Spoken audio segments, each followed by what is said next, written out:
P T I کے اندر جو grouping ہے وہ اس کے فیصلے کے بعد جو ہے وہ کافی متحرک ہوتی نظر آ رہی ہے، اور وہ اپنے اپنے جو پسندیدہ لوگ ہیں ان کو سامنے لانے کے لیے جو ہے وہ کافی سرگرم ہو گئے ہیں۔ کو تھریٹ کیا جا رہا ہے کہ وہ دوسری پارٹیاں جوائن کریں یا وہ پی ٹی آئی سے ایسوسیشن جو ہے اس سے لا تعلقی کا اظہار کریں، تو یہ ایک کافی تشویشناک صورتحال ہے۔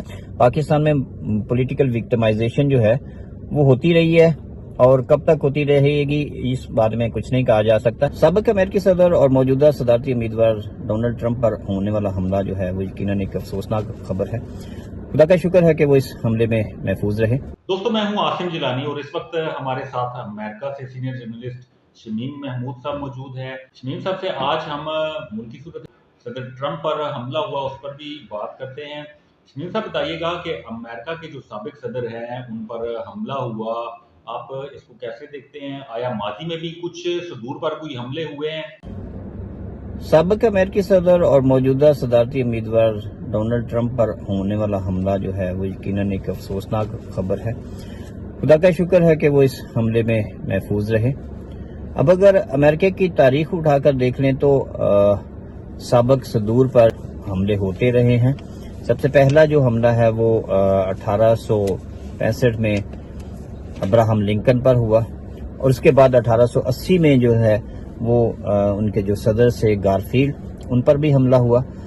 اب یہ تاریخ میں ایک ایسا واقعہ تھا کہ انہیں صدارتی عہدہ سنبھالے ہوئے صرف 6 ماہ کا عرصہ ہوا تھا جب ان پر حملہ ہوا، اور وہ ایک ایسے ٹیلنٹڈ صدر تھے کہ جو ایک ہی وقت میں دونوں ہاتھوں سے کام کر سکتے تھے۔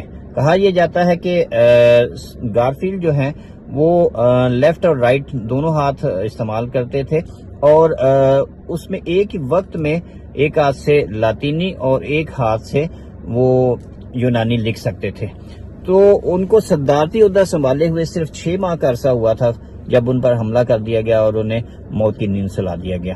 اسی طرح سے جان ایف کینیڈی پر بھی قاتلانہ حملہ ہوا، اور وہ اس حملے کے نتیجے میں ابدی نیند سو گئے۔ تو ایسے واقعات جو ہیں وہ پہلے بھی ہوتے رہے ہیں۔ اب بہت سارے ایسے صدور بھی ہیں جن پر حملے ہوئے گئے ہیں، قاتلانہ حملے ہوئے ہیں، اور وہ شکر ہے کہ وہ ان حملوں میں بچ گئے۔ تو یہ ایک ایسا واقعہ ہے کہ اس میں اب دیکھنا یہ ہے کہ اس کے بعد صدارتی جو مہم ہے وہ کس طرف چلتی ہے اور کیا نتیجہ اس چیز کا نکلتا ہے۔ شمیم صاحب، سابق وزیر اعظم عمران خان اور بشرا بی بی کے خلاف جو عدت کا کیس تھا اس میں ان کی بریت ہو چکی ہے۔ اس بریت کے بعد ان پر ایک نیا کیس ڈال دیا گیا ہے۔ آپ کیا سمجھتے ہیں کہ اس میں بھی انہیں ریلیف ملے گا؟ دیکھیں، سابق وزیر اعظم عمران خان کی عدت کیس میں بریت اور پھر سے گرفتاری جو ہے وہ کوئی نیا معاملہ نہیں ہے۔ پاکستان میں پولیٹیکل وکٹمائزیشن جو ہے وہ ہوتی رہی ہے، اور کب تک ہوتی رہے گی اس بارے میں کچھ نہیں کہا جا سکتا۔ اور یہ بھی سب کو پتا ہے کہ اس کے پیچھے ایٹ لیسٹ جو ہے پولیٹیکل لیڈرشپ تو نہیں ہے کہ جو عمران خان کو جیل کے اندر رکھ سکے۔ کون لوگ اس سے کون سا انتقام لے رہے ہیں، یہ کوئی ڈکی چھپی بات نہیں ہے۔ اور عمران خان کے علاوہ جو ہے پی ٹی آئی کے کچھ ورکر جو ہیں، لیڈی ورکرز جو ہیں، ان کے ساتھ بھی یہی سلوک ہوا ہے، اور کچھ کو ان کی بریت کے بعد جو ہے نئے کیسز میں جو گرفتار کر لیا گیا ہے۔ اور یہ ایک ایسا معاملہ ہے کہ جس کے اوپر جو عوام بھی ہے وہ بھی خاموش ہے، اور ادارے جو ہیں، عدالتیں جو ہیں، وہ اٹ سیلف جو ہے وہ وکٹمائز ہو رہی ہیں۔ تو اس کے بارے میں کیا کہہ سکتے ہیں، اور یہ کب تک پاکستان میں ایسے حالات چلتے رہیں گے یہ کچھ نہیں کہا جا سکتا۔ جب تک عوام سوئی رہے گی تو یہی کچھ ہوتا رہے گا۔ صاحب، سپریم کورٹ نے مخصوص نشستوں پر بڑا اہم فیصلہ دیا ہے، اس فیصلے کو آپ کیسے دیکھتے ہیں؟ اور اس فیصلے کے بعد پی ٹی آئی میں کچھ اختلافات کی بھی باتیں سامنے آ رہی ہیں کہ ہر کوئی اپنا بندہ سامنے لانا چاہتا ہے، اس میں کیا حقیقت ہے؟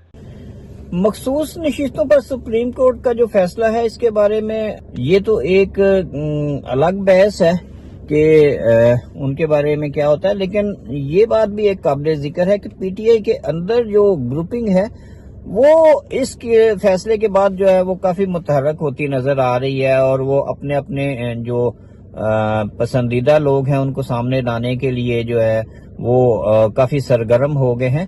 اور دوسرا اس کا ایک پہلو یہ ہے کہ ان جو پی ٹی آئی کے ممبران ہیں ان کو الگ سے جو ہے وکٹمائز کیا جا رہا ہے اور ان کو تھریٹ کیا جا رہا ہے کہ وہ دوسری پارٹیاں جوائن کریں یا وہ پی ٹی آئی سے ایسوسیشن جو ہے اس سے لا تعلقی کا اظہار کریں. تو یہ ایک کافی تشویشناک صورتحال ہے. آنے والے دنوں میں اس کے بارے میں کیا ہوتا ہے یہ کہنا قبل از وقت ہے.